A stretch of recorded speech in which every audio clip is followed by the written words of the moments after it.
ولا حول ولا قوة إلا بالله العظيم. Assalamu alaikum wa rahmatullahi wa barakatuh. Welcome to you. We have reached to a Jummah. This is a Jummah night. And the Jummah is entered from Maghrib, continuing to the next day, Jummah. Understanding the holiness that we have just entered into.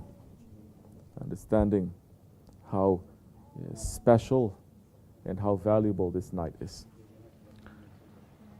That the Holy Prophet ﷺ saying, the one who recites salawats to me, if you recite 80 times the salawat al-sharif, the sins of 80 years in your life, it will be erased.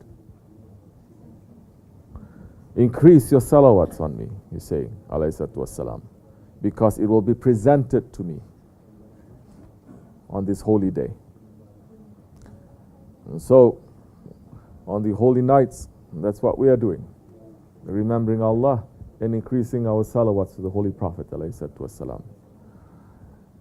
And listening and trying to understand and trying to put into our lives what it is that our Shaykh has left us. What is it that he's teaching from the treasures of the Holy Prophet ﷺ? Alhamdulillah Rabbil Alameen. We are asking Allah subhanahu wa ta'ala to forgive us, to wake us up in these days. Leave. To wake us up. Just leave the kid. Let him do.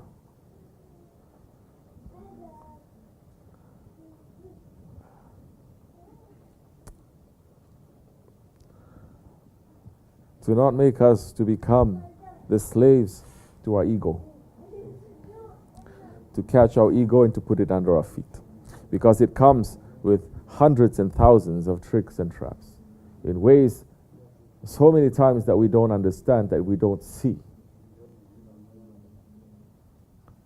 Which is why you need someone to show to you.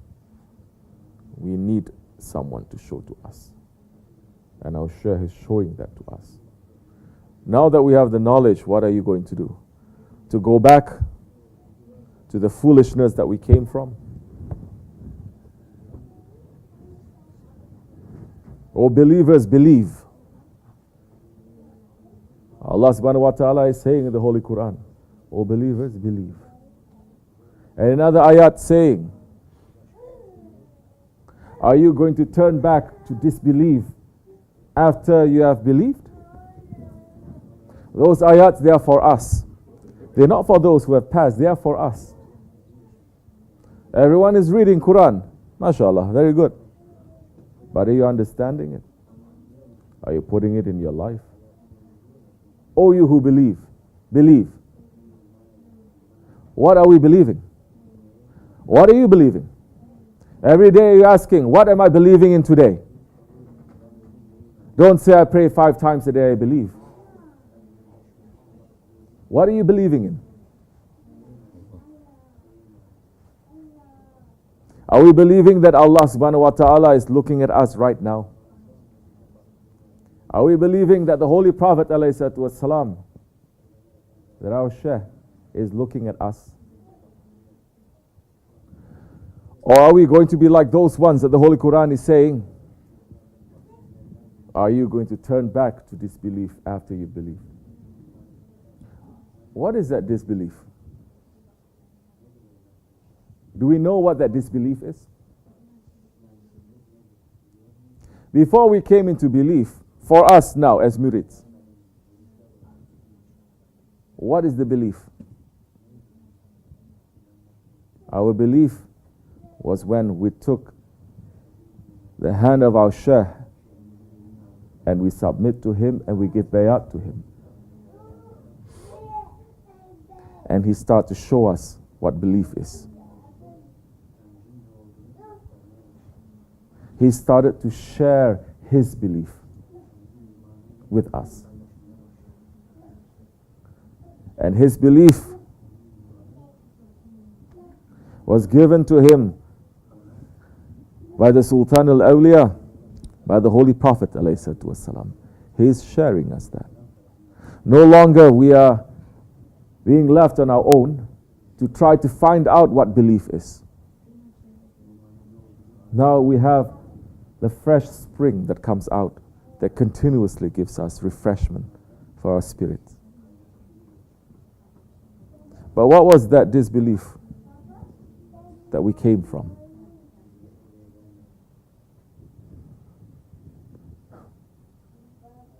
Everyone, I ask you now, you will remember.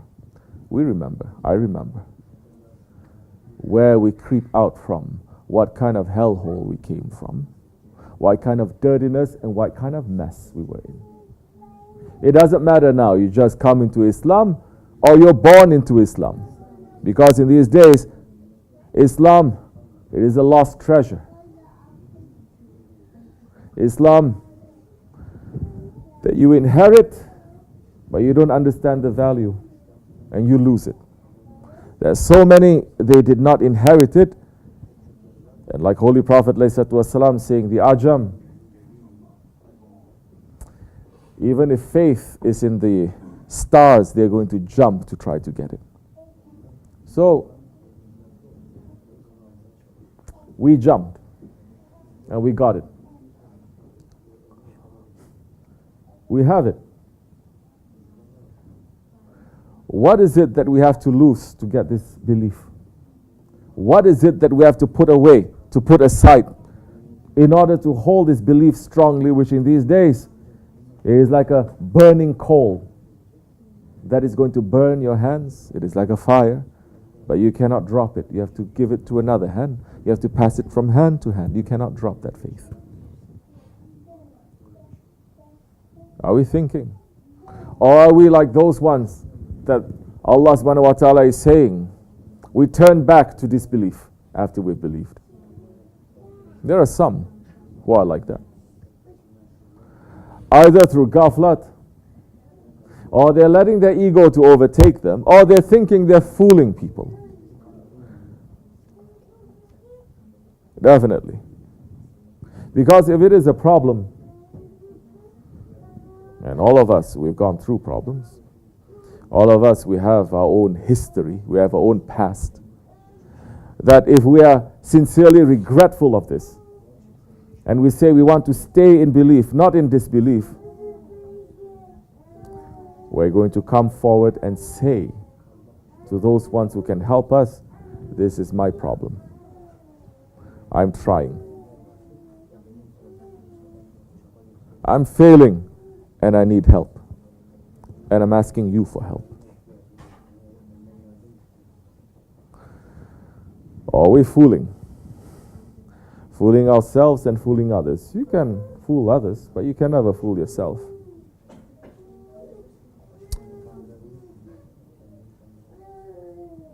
Thinking, well, no one is knowing, so I can pretend. Is Allah not watching? Is His Prophet not watching? Our Shaykh is not watching?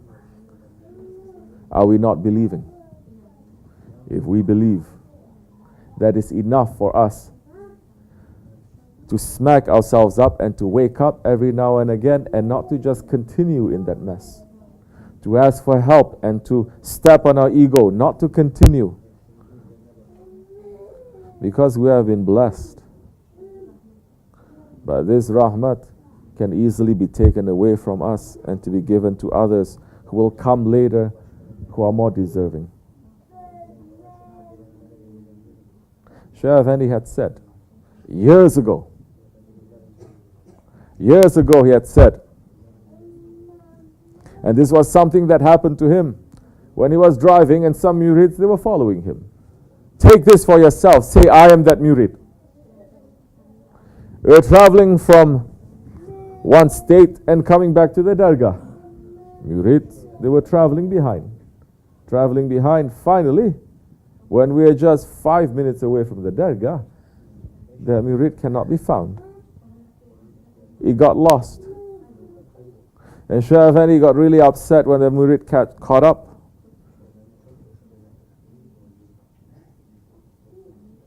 Like I said before this, We are living in a dergah. The work that we're doing, it is going to show what is inside. It is going to show our intentions. It's going to show our belief. The work that we are doing, it is not disconnected from our belief. It can be something simple, like fixing a light or sweeping the floor. And Shaykh Effendi said, yes, there will be those who have always been with me, right to the end, but right at the end, they drop off. They make a detour. They give up at the end. But they have been with Shaykh Effendi all this time. We are witnessing that in our days. We witnessed that when Shaykh Effendi passed 3 years ago. We're witnessing that. Alhamdulillah, it's not happening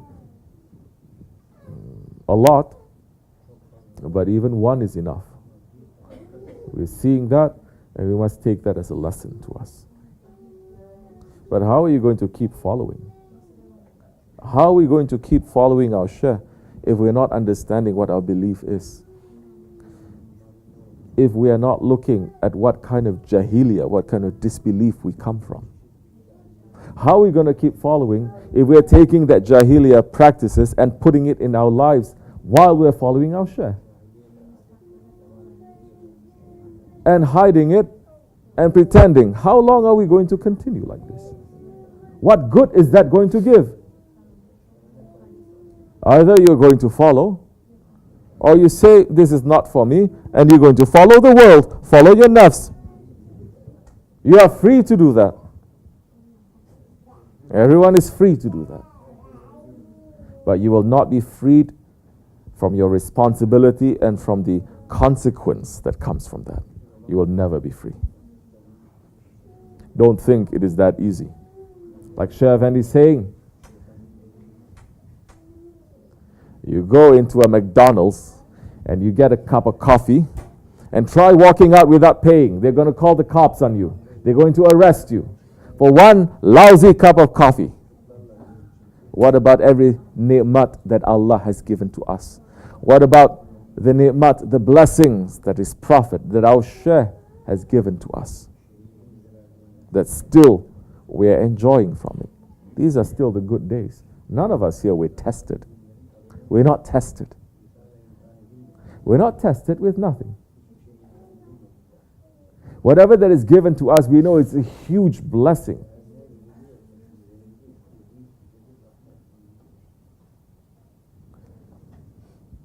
May we not be tested, inshallah. But in those days that are going to come, it will be harder than this. And if we are not believing and holding that belief tightly, definitely at the end of the road you're going to drop off. Hold it tightly. These words are for me first and for those who want to listen. You don't want to listen as you like. There is no compulsion in religion. There is no forcing. But you are going to be questioned for everything that you have done. If you think you have the right answers, that you are macho enough to continue with that kind of thinking and that kind of lifestyle, go ahead. But those around me, we're going on a different direction than that. May Allah forgive me and bless all of you.